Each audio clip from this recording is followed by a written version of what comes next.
mañana, 3 minutos. Estamos listos para iniciar esta primera emisión de Noticias 7 en este día viernes, fin de semana, 17 de marzo del 2023. Amigos, gracias por su sintonía. Vamos a saludar a nuestros compañeros que también ya están listos para la información. ¿Cómo están? Buenos días.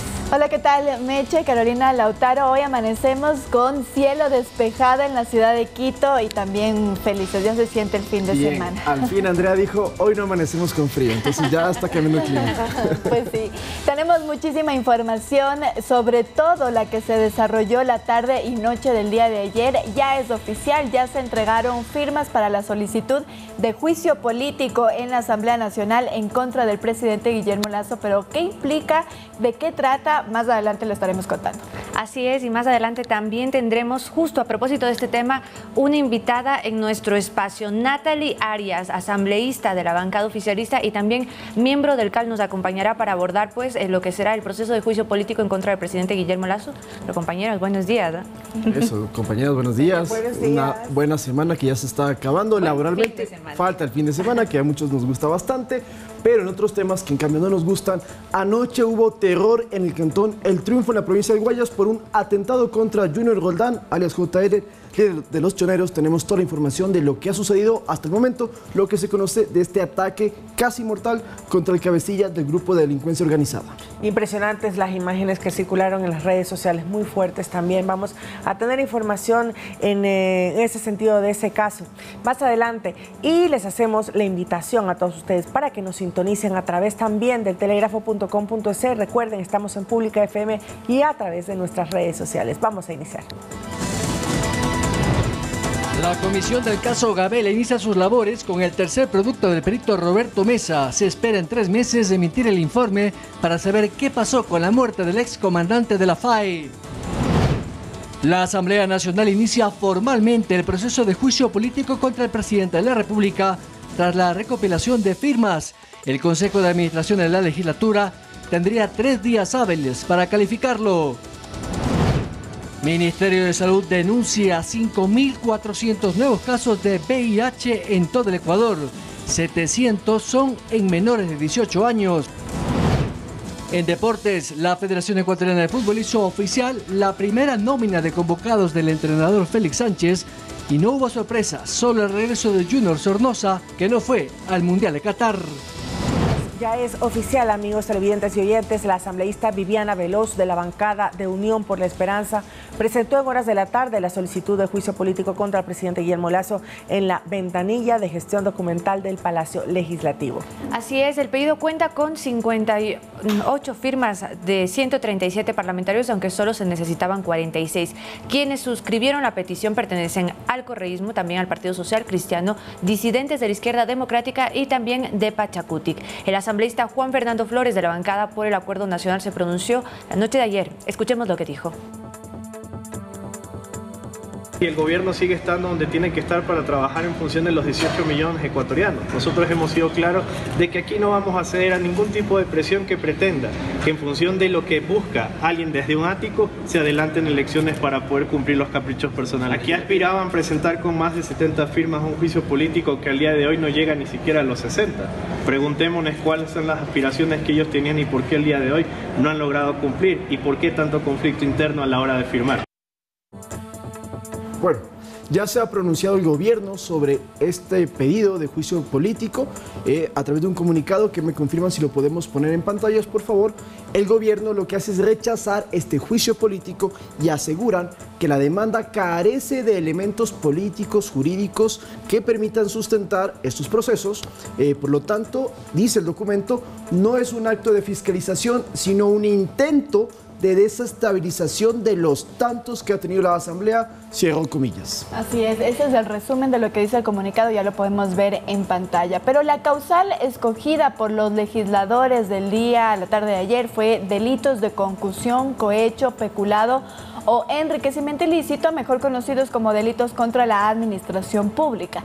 El pedido de juicio político tiene 55 páginas y entre las acusaciones se señala que el presidente Guillermo Lasso fue partícipe de una estructura de corrupción para la obtención de beneficios propios y para terceros. El documento numera 13 hechos que sustentarían la acusación de delitos contra la administración pública. Entre ellos se incluye que el mandatario nombró, por ejemplo, como gerente de la empresa coordinadora de empresas públicas a Hernán Luque. Además, ahí no se incluyeron el delito de cohecho y desistieron de la causal de delitos contra la seguridad del Estado.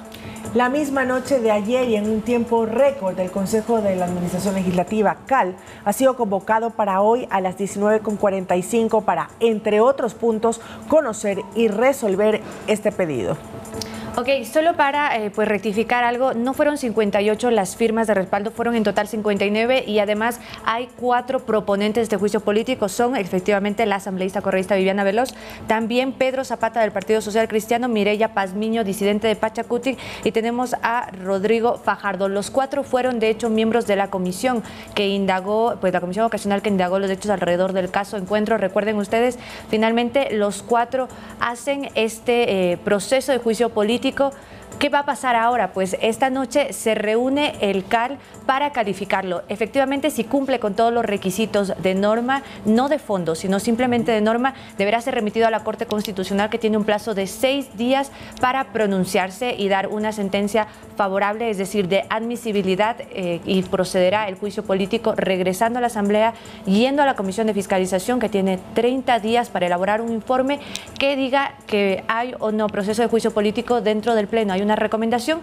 En el caso de que la Corte Constitucional en estos 6 días pues rechace este proceso, en ese caso se archiva y ahí queda el asunto. Es decir, en los próximos 6 días es donde se define todo a partir de lo que diga la Corte Constitucional. Esta es la segunda ocasión en 2 años que se van a cumplir de gobierno que la Asamblea lleva a cabo estos intentos, sí, de la destitución del presidente.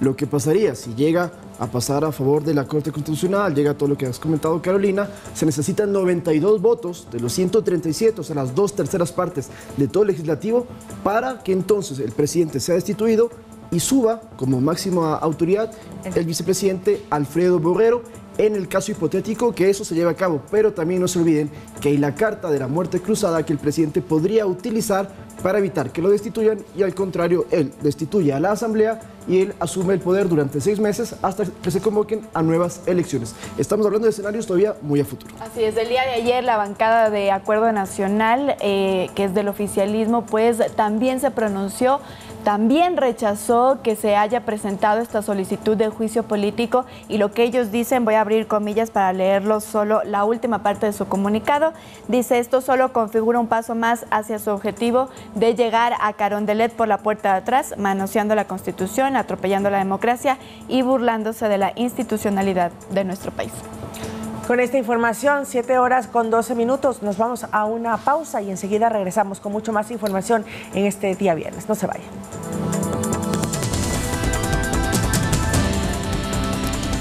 7:13. La noche de ayer hubo una balacera en el cantón El Triunfo, en la provincia del Guayas. Según las primeras versiones, el tiroteo fue en las inmediaciones de un billar cerca del Coliseo Carlos Amén y a unos 500 metros lineales del distrito de policía El Triunfo. La policía que se encuentra en la localidad adelantó que en medio de la respuesta al ataque se trató de un atentado, escúchese bien, contra Junior Roldán alias JR, quien por cierto está herido de gravedad, y asimismo se confirmó que hay 5 personas fallecidas, 6 heridas, reitero, una de ellas alias JR, y también 2 policías que resultaron heridos porque, según información extraoficial, JR luego del atentado se habría intentado refugiar en una comandancia de la policía. En su cuenta de Twitter de la institución policial, informó que tras la balacera hubo un operativo. Ahí se decomisó un arma de fuego tipo fusil, 3 granadas y varias municiones. Se encontró también un vehículo rojo con varios impactos de bala que habría sido utilizado en el atentado. Hoy tenemos en pantalla lo que ocurrió anoche en el cantón El Triunfo. Lo que ha dicho la autoridad es que se activó el Código Plata, una medida de seguridad para resguardar los centros médicos donde están los heridos, entre ellos Roldán. Pero para recordarles quién es Junior Roldán o alias JR, él es uno de los cabecillas de los choneros y salió de la cárcel regional Guayaquil el pasado 14 de febrero tras quedar absuelto del proceso de tráfico de armas. También está a cargo del brazo armado de la organización llamada Chone Killers. También ha estado vinculado a atentados con explosivos, asesinatos a policías y al menos 4 masacres carcelarias en el país. En Fiscalía, Roldán tiene 11 denuncias por asesinato y en 3 de esos casos tiene sentencia.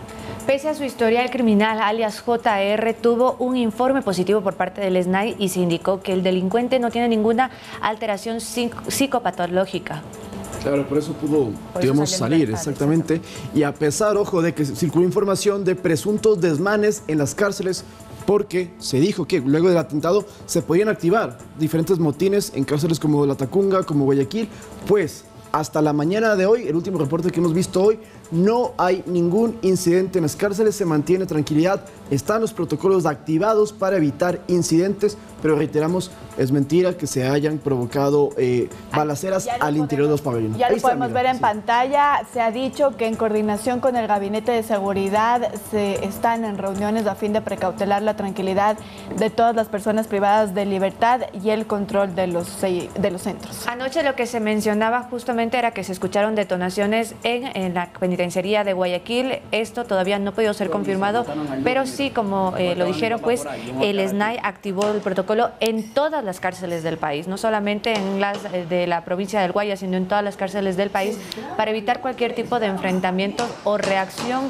como consecuencia pues de la balacera que ocurrió del ataque justo a alias JR. ¿Le parece si escuchamos un poco el audio real de un video que se presentó en las redes sociales? Por favor, producción, si lo podemos poner nuevamente, el video que estábamos observando para que ustedes puedan darse cuenta de la magnitud de la violencia.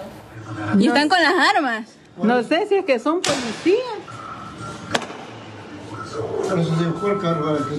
Acá hay uno parqueado. Acá. La de balacera. Acá ve. ¿Dónde? Ahí. Ahí se lo valieron. No.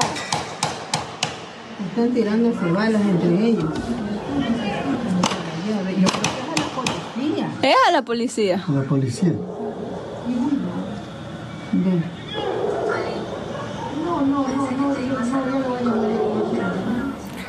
Bueno, vamos a conversar sobre seguridad de lo que ocurre, como les mencionaba, en la cárcel de Turi, aunque no tiene relación alguna con lo ocurrido ayer en el Triunfo. Desde hace varios días hay atención en esta cárcel de la ciudad de Cuenca. El Servicio Nacional de Atención Integral a Personas Adultas Privadas de la Libertad, SNAI, espera una fecha para la audiencia de apelación del habeas corpus otorgado por un juez a alias Maduro, uno de los líderes de los Lobos, quien estaba en esa cárcel, en la cárcel de Turi.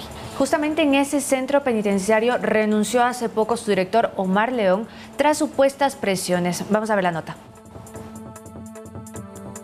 El Centro de Privación de Libertad Azuay número 1, conocido como Turi, tiene nuevo director tras la renuncia de Omar León, quien dejó su cargo tras recibir amenazas y denuncias en su contra por un presunto acoso sexual. Yo recién tengo 1 mes y medio con una funcionaria, 4 días y ya estoy acusado de algo que yo no he hecho.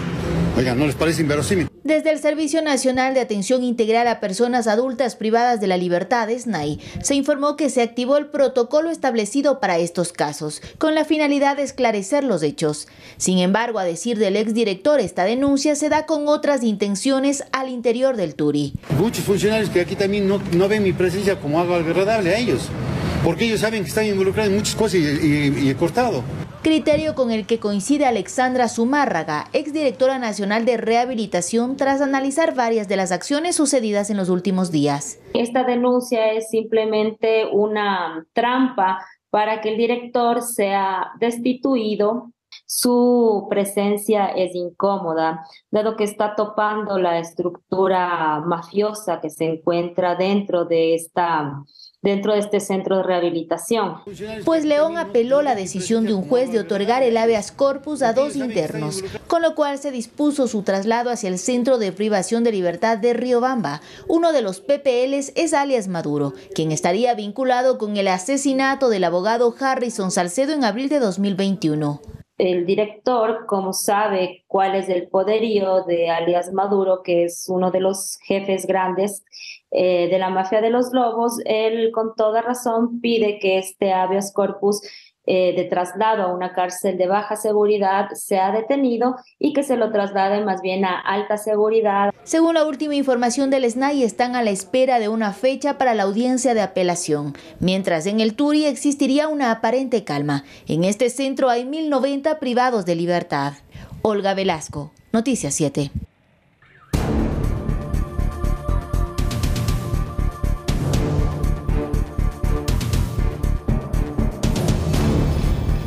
La fuga de María de los Ángeles Duarte de la Embajada de Argentina en Quito habría sido un plan concertado desde Caracas con la complicidad de los gobiernos de Venezuela y Argentina, así lo dio a conocer el canciller Juan Carlos Holguín, quien además dijo que esto se lo comunicó el presidente argentino Alberto Fernández. Óscar Laborde, señalado como el organizador del escape de la exministra María de los Ángeles Duarte de la Embajada de Argentina en Quito. Laborde es embajador de Argentina en Caracas y desde allí se habría encargado de gestionar la travesía de Duarte. En una conversación con una alta autoridad argentina, se me comunicó directamente que este fue una operación de Venezuela. La alta autoridad que hace referencia al canciller sería el presidente Alberto Fernández, y esto lo reveló de manera reservada en la Comisión de Fiscalización en la que compareció el pasado 15 de marzo. La información que nosotros tenemos, reitero, es de que para la fuga de la señora Duarte habría participado el gobierno argentino, el gobierno de Venezuela y también sectores del correísmo que actúan desde México y desde Venezuela. En la Cámara de Diputados de Argentina se pidió indagar la situación. En una resolución solicitan esclarecer la presunta reunión en la residencia de la Embajada Argentina en Quito que hubo el viernes 10 de marzo y en el que estuvo Duarte y también personal de la Delegación Diplomática de Venezuela. Este espacio habría sido propicio para gestionar la fuga. 3 días después, se notificó a Ecuador que ya había escapado. Laborde en entrevistas para la prensa argentina aseguró desconocer cómo Duarte llegó hasta Caracas. No, yo no tengo la menor idea de cómo pasó eso, ni lo hablé, ni tengo idea. Me imagino que eso lo sabrán las autoridades ecuatorianas. Yo no conozco el tema, no hablé con ella del tema, ni me lo explicó, ni se lo pregunté. Y dijo que solamente tuvo una reunión de 20 minutos en la que ella manifestó su intención de quedarse en Caracas. La prensa argentina recoge que en este encuentro Duarte solo buscó información sobre cómo obtener el pasaporte de su hijo de nacionalidad argentina. Carolina Basante, Noticias 7. Por su parte, el abogado defensor de la exministra advirtió que analizan la posibilidad de demandar al Estado ecuatoriano por el incumplimiento de un tratado internacional que regulaba su aislamiento político en Argentina. Para Buenos Aires, Duarte es una perseguida política pese a la sentencia de 8 años de cárcel por corrupción que tiene. María de los Ángeles Duarte sí se encuentra en Caracas, Venezuela, pero se desconoce si viajará a Buenos Aires, donde podría autoexiliarse tras su salida de Ecuador. Así lo dijo su abogado defensor Diego Correa, quien asegura que seguirá al frente de su defensa técnica. El 2 de diciembre cambió luego de que el Estado argentino o Argentina haya hecho una revisión de los antecedentes a la sentencia, a la tan mencionada sentencia del caso Sobornos. Y ahí es cuando cambia el estado de asilada por razones humanitarias a la condición de asilo político. Sentenciada por el caso Sobornos y las tramas de corrupción, Duarte habría expresado que su salida de la embajada se dio por el incumplimiento del Estado ecuatoriano de la Convención Internacional sobre el Derecho de Asilo. Ecuador incumplió, es por ello que incluso el Estado argentino solicitó medidas cautelares a la Convención Interamericana de Derechos Humanos. Y esto lo que hace es abundar o sumar las violaciones de las cuales mi cliente ha sido víctima y que en determinado momento alguna corte internacional se pronunciará al respecto. Para Correa, Ecuador podría ser demandado internacionalmente por este incumplimiento de instrumentos internacionales a los que Ecuador es signatario. Byron Galarza, Noticias 7.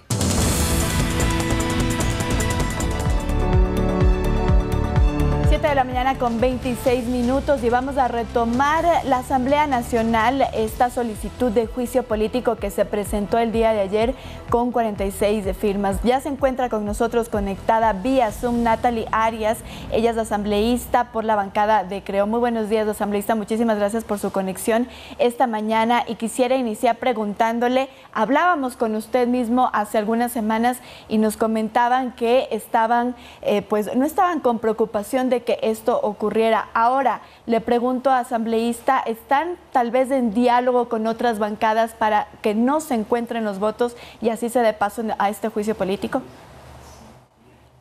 Muy buenos días, muchísimas gracias por la invitación. En realidad yo sí sostuve que esto iba a suceder. Se esperaba realmente que se presente el documento y de hecho pues sí constituye naturalmente pues una preocupación.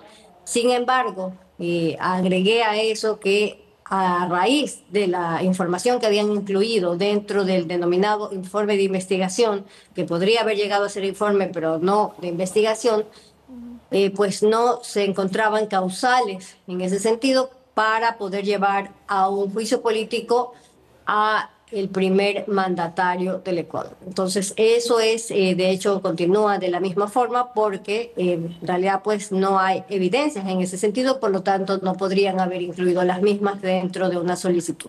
Asambleísta, buenos días. Carolina Basante le saluda. Pero en este caso lo que se ha establecido pues es claramente el artículo 129, numeral 2 de la Constitución. ¿Existe responsabilidad política en el caso de los presuntos delitos de cohecho y omisión?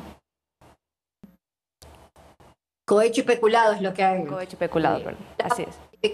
De hecho, lo que han incluido, lo que han tratado de describir, y en realidad pues al punto en este instante en el que para tratar de identificar el sujeto de estas acciones incluyen a quien han dicho también ha actuado por omisión, es decir, o es sujeto o no ha estado presente, que se definan, pues no, porque en realidad esto es parte de lo que han tratado de estirar al buscar inculpar al presidente de la República. Esto no es cosa menor, la forma en la que han descrito estos hechos es bastante antojadiza, han incurrido en el hecho de tratar de decir que no están tratando de apegarse al 129, igual lo han utilizado como fundamento, es decir, es un documento con una serie de contradicciones bastante evidentes en este punto y además de la misma forma con otra serie también de errores que han tratado de subsanar para presentarlos el día de hoy, después de la convocatoria el día de ayer al Consejo de Administración Legislativa.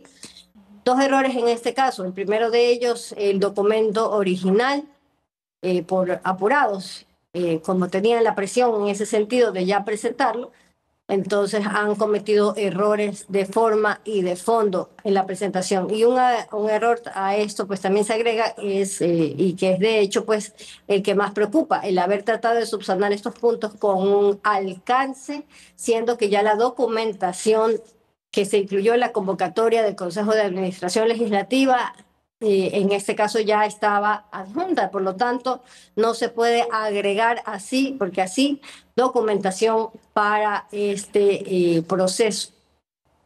Asambleísta, esto usted dice que hay tal vez errores de fondo y forma. ¿Esto podría constituir que no pase en el CAL la solicitud de juicio político? Es altamente probable porque tienen los votos, pero arrancarían con vicios en el procedimiento. Es decir, solo se podría considerar el día de hoy la documentación que vino adjunta en la convocatoria de las 7 de la noche para hoy a las 7:30 de la noche. Quiero insistir, asambleísta, en la pregunta que le hizo mi compañera, y es que vemos que fueron 59 las firmas que respaldan este proceso. Realmente no fueron las 104 que pues votaron a favor del informe del caso Encuentro. ¿Ustedes en este momento han tenido ya como bancada acercamiento con otras bancadas que no firmaron, como por ejemplo ciertos de asambleístas de Izquierda Democrática, de Pachacutic? Así es, con todas las organizaciones, porque incluso dentro de las filas de los proponentes hay quienes no estaban de acuerdo y han sido forzados a la firma, pero ya es de cada uno el poder evidenciar o no si han tenido, en este caso, pues la posibilidad de leerlo y de entenderlo, porque ese es un punto también distinto. Muchas personas, lamentablemente, muchos asambleístas firman sin leer. Entonces ya será otra la situación. Incluso de ese número que se han sumado, que sumado sus respaldos, pues incluso de ahí podría bajar una vez que ya se sustancie el proceso y vayan cayendo los argumentos uno a uno. Pero asambleísta, desde la bancada del Encuentro Nacional, ¿hay ya diálogos con otras bancadas para que no se encuentren los votos en el pleno de la Asamblea?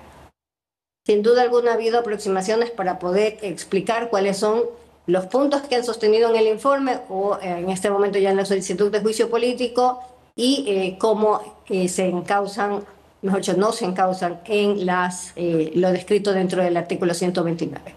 Asambleísta, usted ha mencionado que a pesar de que hayan estos ciertos vicios para la calificación, pues al tener los votos podría haber esto dentro del CAL. En este caso, ¿cuál es la expectativa en la Corte Constitucional? ¿Que se archive este proceso? En ese sentido, una vez que la Corte Constitucional conozca, tendrá que emitir un dictamen que debe ser realizado en absoluta independencia. Ya se escuchan también voces de presión a la Corte Constitucional y esto en un régimen democrático e institucional pues es absolutamente inadmisible. ¿Qué tipo de presiones a la Corte Constitucional?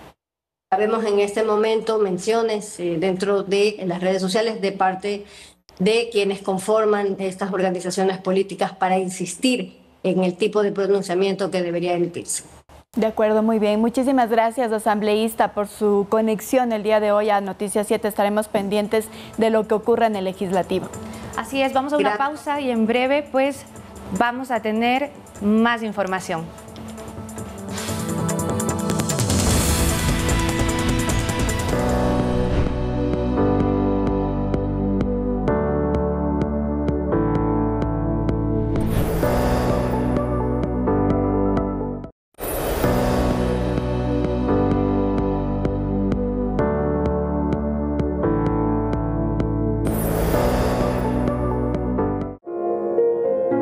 Una familia enfrenta varios desafíos. Tienes muchos años queriendo nuestra casa. Están en una situación compleja. El médico dijo que tiene púrpura alérgica. Esa es una enfermedad mortal. Y un padre cuya lucha por mantener a salvo aquello que más ama lo llevará a tomar una dura decisión. La mansión ahora es mía. Yo vendí la mansión. Colaboraste con su familia para traicionarnos. ¡Lárgate! ¡Ahora! Que cambiará el curso de sus vidas. ¿Quién es usted? Yo soy tu mamá. Ustedes no tienen madre. Nada puede interponerse entre el amor de una madre y sus hijos. Un hogar, un mismo sueño. De lunes a viernes a las 9 de la noche. Por Ecuador TV.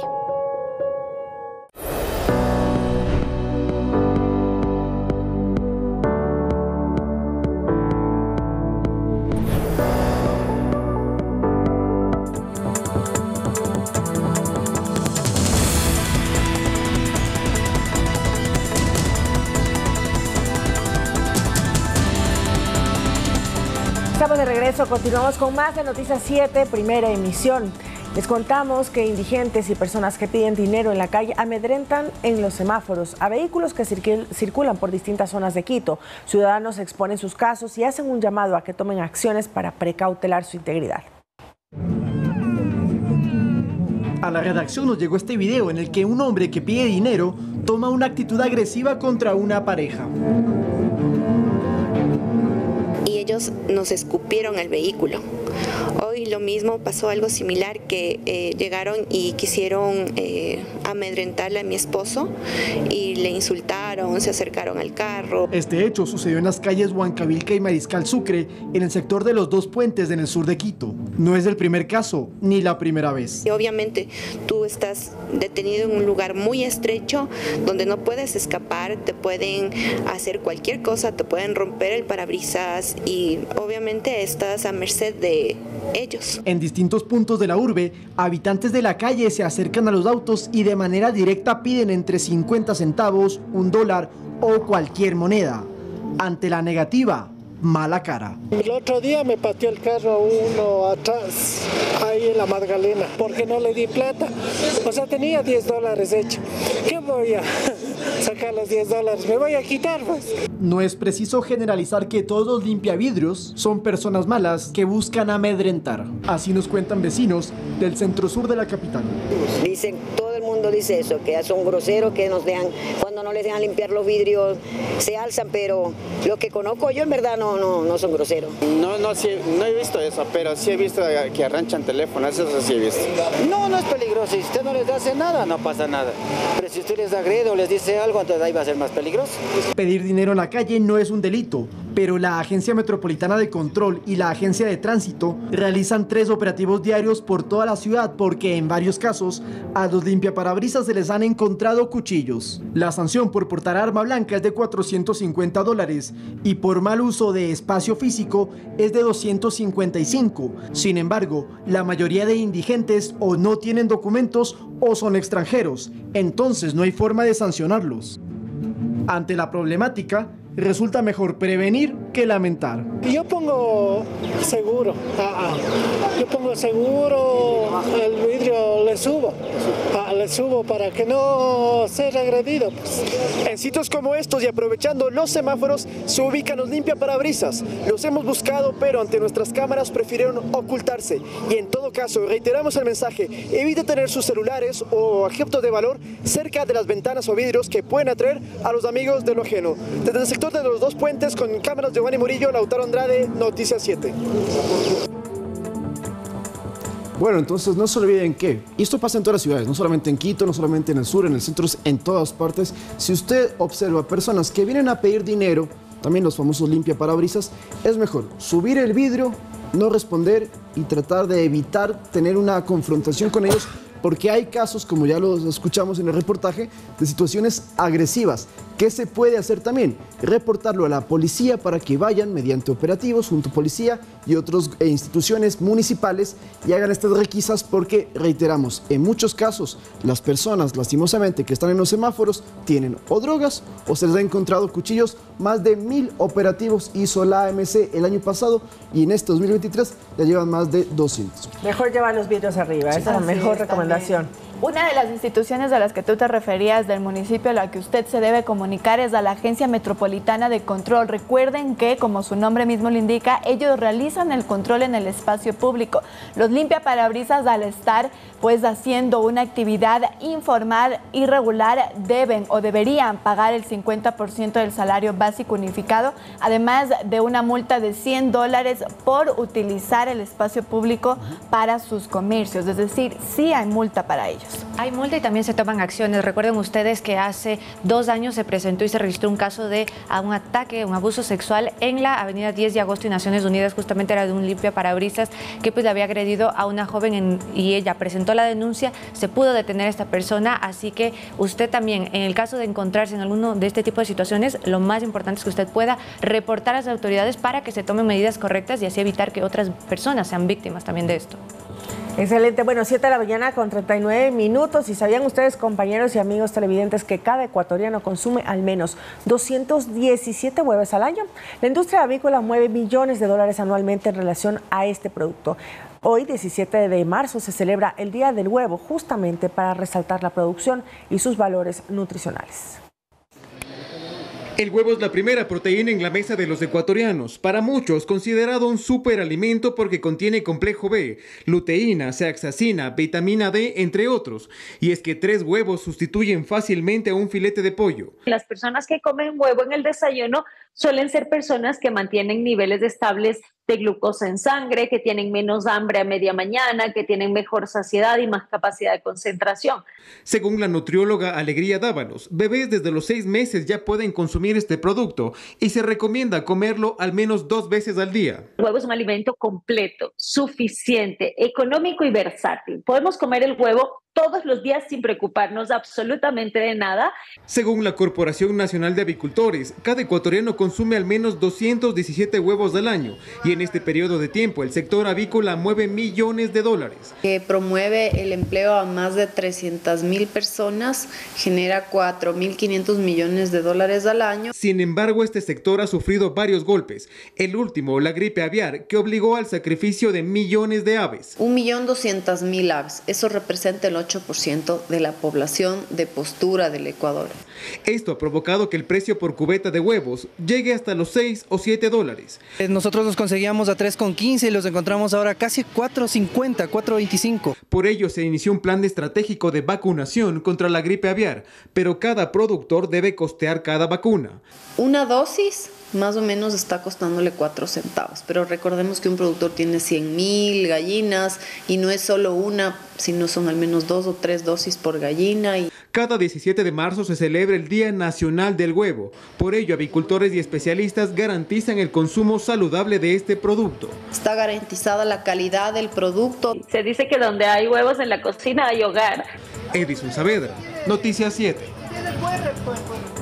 Bueno, qué interesante esta nota de nuestro compañero Edison Saavedra, porque de hecho mucho tiempo se estigmatizó al huevo por el alto contenido, sobre todo de la yema, y se recomendaba que no se tiene que comer justamente la yema, pero de hecho se ha demostrado científicamente que todas las proteínas y todos los nutrientes que tiene el huevo realmente son muy buenos para nuestra salud. Así que les invitamos a que ustedes sigan comiendo esa proteína, aunque al señor Lautaro no le gusta. A mí la verdad no me gusta, no soy consumidor, valoro y respeto mucho a este sector, pero como anécdota conversaba con un sobrino que me decía, me da miedo comprar un huevo y que me salga una gallina. Bueno, lo que han explicado los expertos y la gente que trabaja en esta industria es que eso jamás va a pasar porque es muy diferente. Hay las gallinas ponedoras y las gallinas reproductoras, no se mezclan los huevos, así que usted no se preocupe, porque además el tiempo de consumo, cuando uno va y compra en el supermercado y lleva el huevo a la casa, la incubación que tendría que haber para que nazca un pollito, que no es el caso, demora mucho tiempo. Son diferentes huevos, entonces eso no va a pasar, eso como dato de color.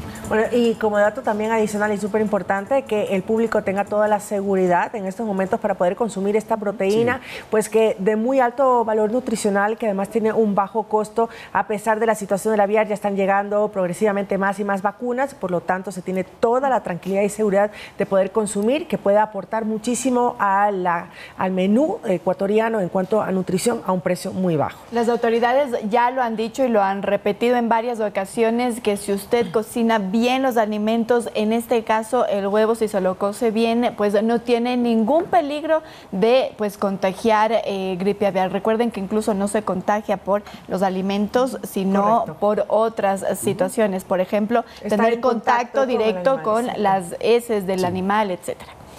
Bueno, en el 2022 se detectaron más de 5,000 nuevos casos de VIH. Vamos a hablar de temas de salud, continuamos en adultos, y más de 700 casos positivos en menores de 18 años. Las autoridades recomiendan realizarse un examen anual para prevenir esta enfermedad.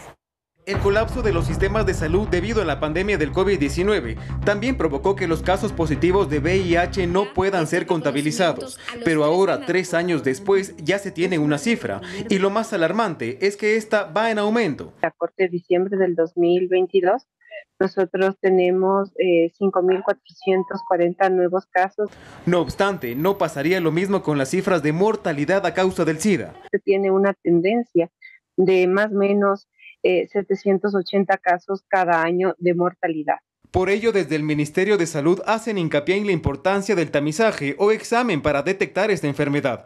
Desde el 2017 se la puede diagnosticar a través de una prueba rápida con una gota de sangre del dedo de la mano. Y usted el resultado va a obtenerlo en aproximadamente de 20 a 30 minutos. La preocupación de las autoridades también está en las mujeres gestantes, pues hay un 25% de riesgo de que el bebé también sea portador en el embarazo, en el parto o durante la lactancia. Si es que saldría positivo, hay ciertas medidas que hay que tomar, ¿no es cierto? Como obviamente que su madre esté con medicación antirretroviral, tanto en la gestación como de por vida. Se le prohíbe la madre de la lactancia. Las pruebas en bebés de madres portadoras se realizarán en las primeras 72 horas de nacido y en los 2 meses se realizarán otros exámenes para determinar la presencia del virus, pues lo que sí es una realidad es que existen menores contagiados. Nosotros tenemos alrededor de 790 personas.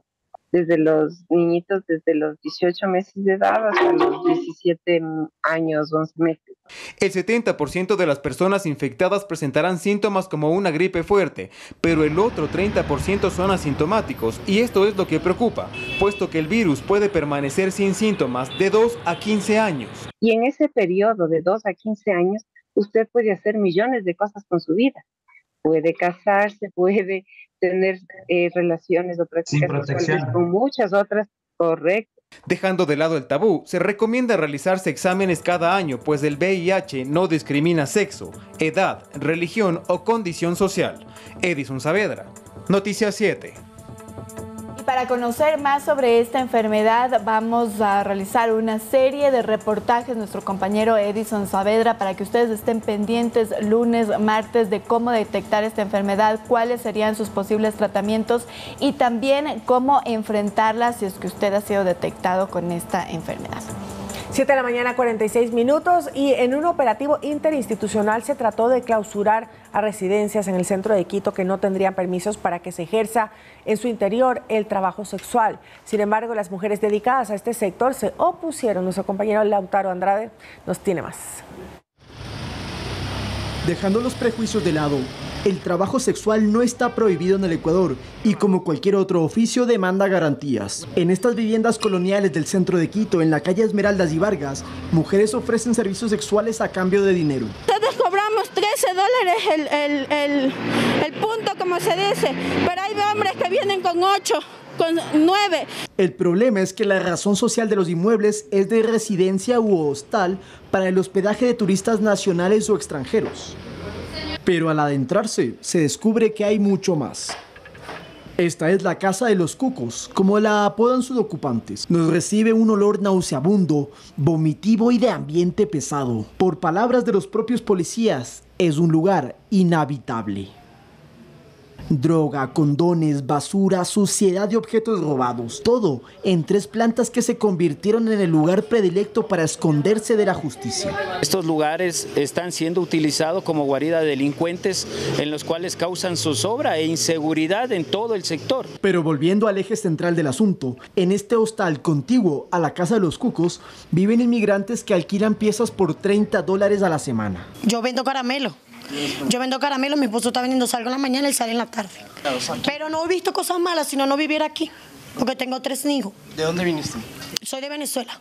Habitaciones con candado ocultaban en su interior pertenencias femeninas que serían utilizadas por las trabajadoras sexuales. Había indicios suficientes para determinar que el lugar se utilizaba para algo en lo que no habían permisos. Sin embargo, mientras el municipio se apresuraba a clausurar el sitio, llegaron las mujeres. Justamente se puede realizar el trabajo sexual. ¿Cómo van a actuar en este momento que tienen? Justamente con Policía Nacional, con ayuda de Policía Nacional. Entonces comenzó una discusión acalorada, en duros términos, de parte de las trabajadoras que exigían un lugar para laborar. Este es uno de los hostales permitidos de trabajo sexual. Trabajo sexual. Que nos reubiquen en un lugar que sea digno, como que si nosotros no valiéramos nada. Pero no había marcha atrás, y ante la negativa municipal, las mujeres trataron de agredir a las autoridades. La situación subió de tono, el gas pimienta se hizo presente, la leche para respirar y los gritos enardecidos de las autodenominadas afectadas. En este momento ha finalizado el operativo de control. Nos estamos yendo luego del altercado entre las trabajadoras sexuales y los uniformados, pues ellas se oponen a la clausura del sitio que utilizan para trabajar. Según nos han explicado, la Agencia Metropolitana de Control tendrá que revisar si efectivamente se han cometido infracciones y durante ese tiempo, durante ese momento, el proceso que cabe en este caso es que sea clausurado. Luego, la Agencia Metropolitana de Control podrá determinar si ese lugar puede o no seguir operando. Es lo que les comentamos en el centro de Quito con cámaras de Diego Moriano, Lautaro Andrade, Noticias 7.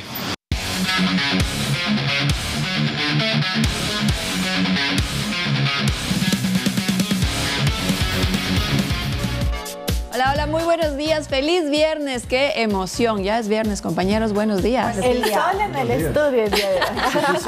¿Se pusieron de acuerdo? No, pero es por un equipo de fútbol, no. Es por el sol, porque hoy es un día despejado. Exactamente, y bueno, también por la Tri, porque Félix Sánchez, el flamante DT de la Tri, dio a conocer la lista de convocados para los amistosos FIFA que se jugarán el 24 y 28 de marzo frente a Australia. Ahí estamos viendo entonces los arqueros Alexander Domínguez, Hernán Galíndez y Moisés Ramírez. Que no cambian mucho, ¿no? No, en realidad no hay mayores sorpresas, pero hay unos retornos importantes que ya lo vamos a ver y también un nombre ahí que estaban pidiendo ya desde antes que vuelva a la selección. Vamos a ver entonces los defensas. Ángelo Preciado, tenemos ahí entonces La claqueta, listo. Ángelo Preciado, José Hurtado, Félix Torres, Piero Hincapié, William Pacho, Pervis Estupiñán, Diego Palacios y Javier Arreaga. En el medio campo, convocados. Vamos a ver entonces, ahí estaban los defensas, ya los había mencionado. Vamos a hablar de los mediocampistas. Si me ayudan con la claqueta, por favor. Carlos Grueso, Jackson Méndez, Moisés Caicedo, Alan Franco, José Cifuentes. Ahí está Ángel Mena, ahí decíamos, ¿no? Ángel Mena, que no fue convocado para el Mundial, ¿no? Entonces ahora regresa ya a esta convocatoria. Y tenemos también a Jeremy Sarmiento, Moisés Caicedo, Junior Sornosa. Miren, ahí está el regreso que decíamos de Junior Sornosa a la selección, Alan Franco y Alexander Alvarado. Vamos a ver. Los delanteros, Michael Estrada, Kevin Rodríguez y Ener Valencia.